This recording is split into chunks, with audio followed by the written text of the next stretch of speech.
On this webcast, we're going to tell you how to be great on camera with your video marketing strategies. Let's go.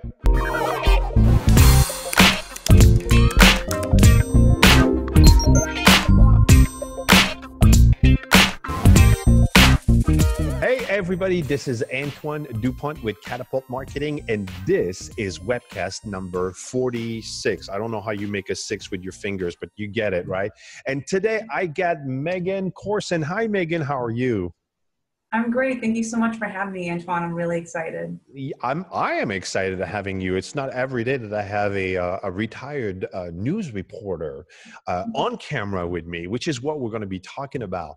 So for the few people that don't know you out there, please introduce yourself and tell us what you do for a living and why you get up in the morning.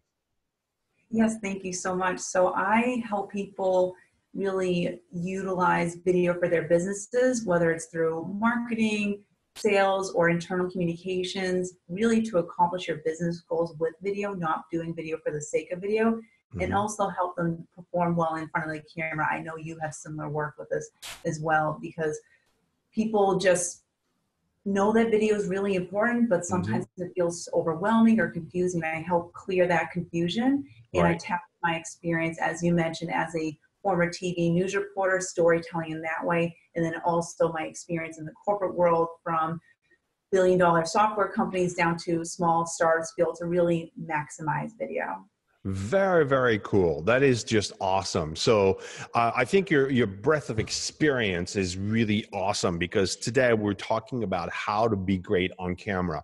And we have all heard, all business owners, everybody, like public speakers and you name it, everybody has heard like video marketing, like it's a new buzzword, like you have to do video, whether it's LinkedIn, Facebook and whatnot. And what I've found is that the biggest pushback that people get when it's time for video marketing is a lot of people are camera shy.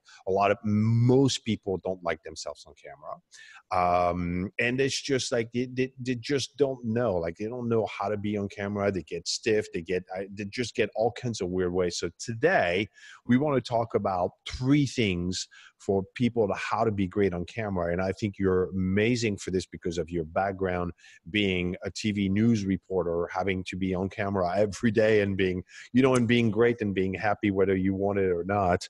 You probably have an enormous amount of experience with that, so that's great. When we talked before this call, you said there were 3 things that people should be doing, and the first one was have a goal or a purpose with your video. So talk to us about that. What do you mean by having a goal or a purpose with each video?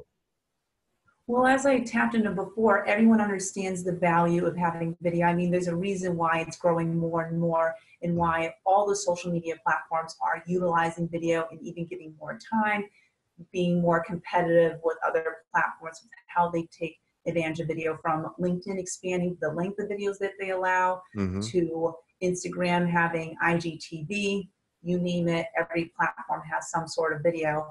And the reason why I say it's so important to have a goal with video is that some people might have the tendency where they feel like they have to do video for the sake of video. But if you're just churning and burning, hopping on Facebook Live every single day without a purpose, then you're just spending so much time and energy and not necessarily seeing results.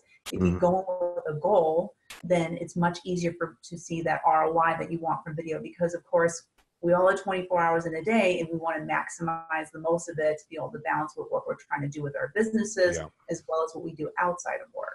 Yeah, absolutely. And I was just actually right before we did the webcast, I was talking with a client, and we were specifically talking about that. You know, what is the intent of your video? And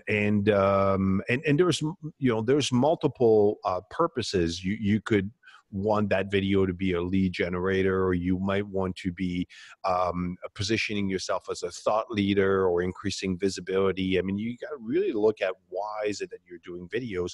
And also what was important was the channel, because we know that the videos that she is going to be producing are going to be a little bit lengthy in size. And actually, I think we could also address the fact that the 2-minute myth, and I hope this is gone, like, you know, your videos have to be 2 minutes or less, is a complete baloney.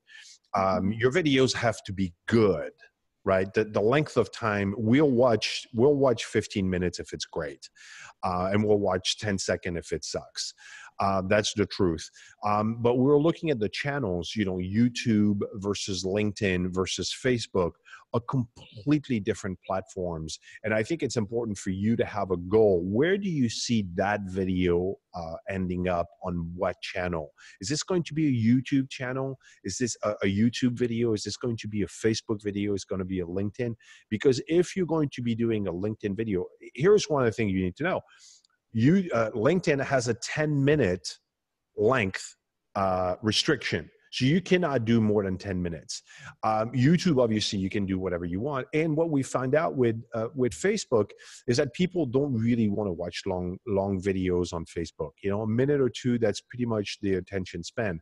So it's kind of like you got to have that goal, have to have that goal in mind. So that's a great point, Meaghan.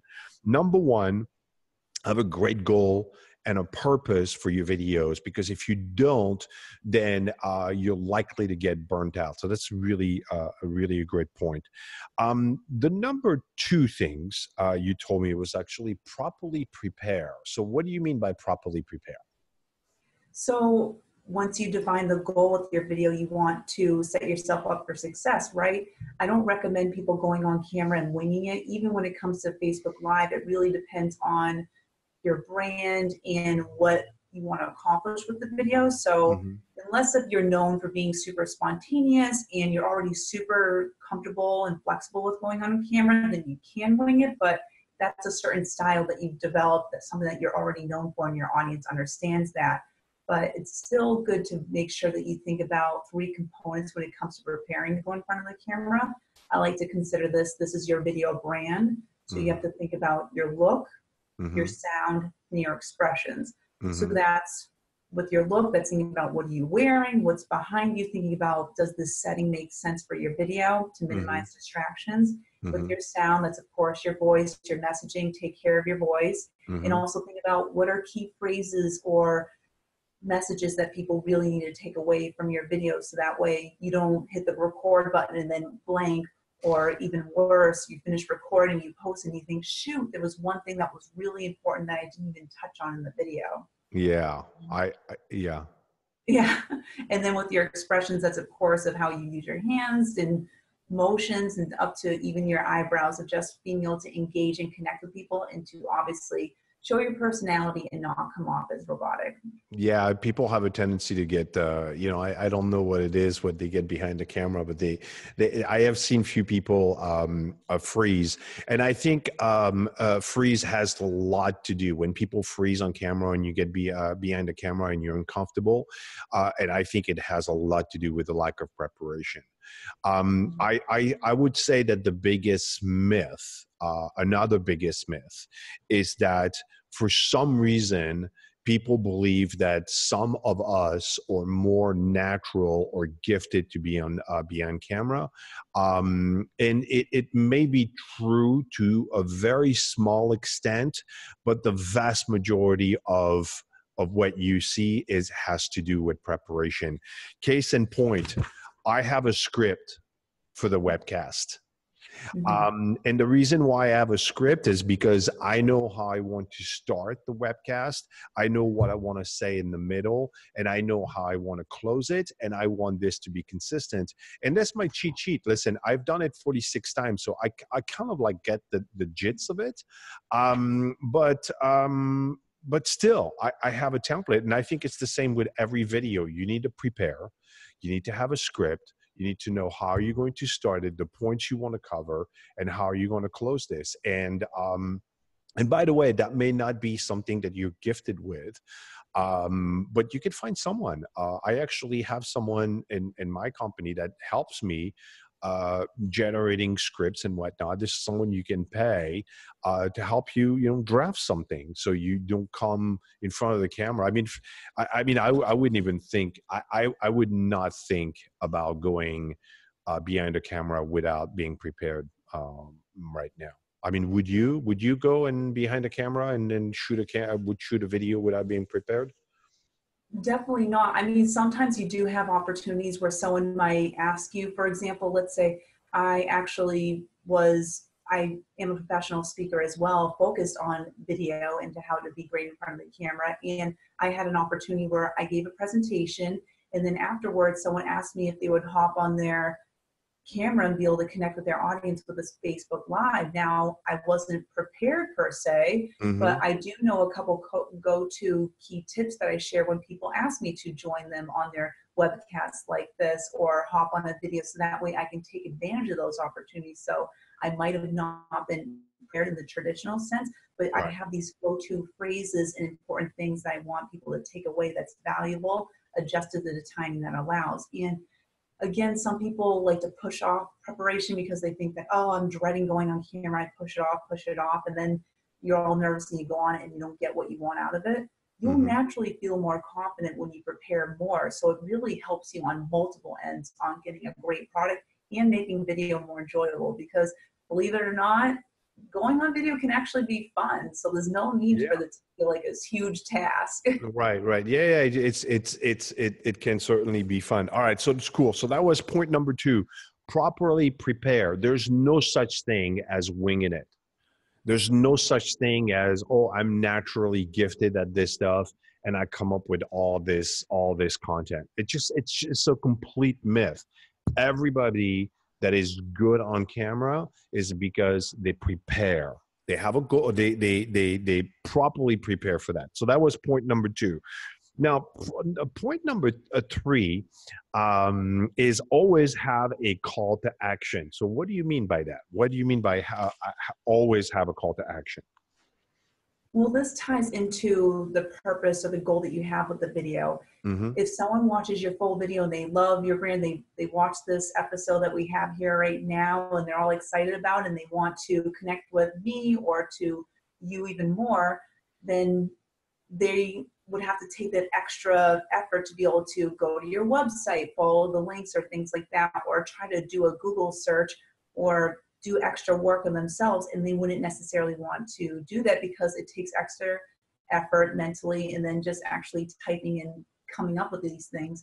That call to action gives them that next step for the people who you've already won over, who are ready to work with you, or who just want more from you. It Mm-hmm. just makes it easier for them to connect in your community and to get into your sales funnel, or to just be a champion follower of yours, whatever your goal is with your video or videos that you have.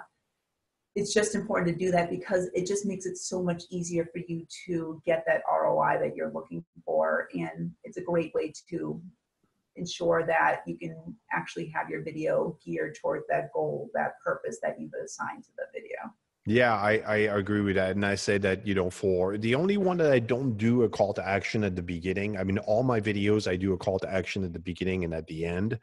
The webcast I do it at the end because I don't see that in terms of goal. The webcast are not something that's not a growth generation. It's more like generating sharing content with people and having an interview style of what we're doing. So it's a different goal for me with this. But yeah, you have to have a call to action. So the call to action for a lot of people can be to just having people like your page or subscribe or just call for more information, or you can tell them, I have a link below where you can download or something, but direct people to something. And I'm with you that I think that it's funny because I've seen that people that have great content and great channels and they don't have a lot of subscribers, and they're like, I wonder why. I'm like, well, because you don't ask people to subscribe to your channel. That's why they don't subscribe. I mean, Definitely, because people don't necessarily think of it at first. And also, it gets people used to following directions from you. So it kind of shows you as an expert mhm, more. And it just, when you want to have a bigger call to action, for example, let's say you have a promotion for a new product or service you're sharing, or you're going to be speaking at an event and you want to try to drive attendees, it mhm. is a lot more comfortable for your audience if they're already used to you asking them to even subscribe or like and share. It doesn't have to be a big call to action, just getting them used to that system makes them more comfortable for when you have something bigger to share with them. That's right. That's right. All right, cool. So Meaghan, this was awesome. So three things, right? Everybody, for your 2019 video marketing, how to be great on camera. Number one, have a goal or a purpose, right? Just know what this video is about. Properly prepare. There's no winging it anymore. And then always have a call to action on all your videos.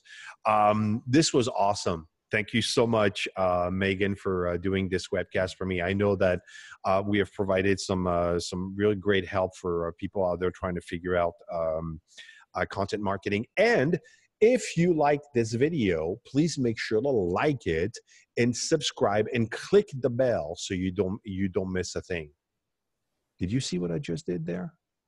I love it. See, it's in action right now. It's a call to action, right? I just got to make sure I ask. So please, by the way, no, I was not kidding. This was not a test.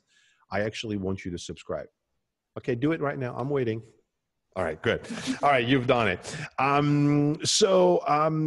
Meaghan, if someone is listening to this webcast and is thinking, you know what, I'd like to get some help with this, can I talk to Meaghan directly and whatnot? So what services and how can people hire you for what you're doing? Yes, so if you're looking to bring a consultant to help map out the video strategy for you so you don't have to waste time Google searching for hours and hours on end, or trying to really think about how you can use video to accomplish your business goals, or if you want to have an in-house training on how to be great in front of the camera, bring your staff to the next level with it, or enhance your conference or event that you're hosting, because video is relevant to all industries, which is fantastic, why I love doing what I do, because I can help so many people.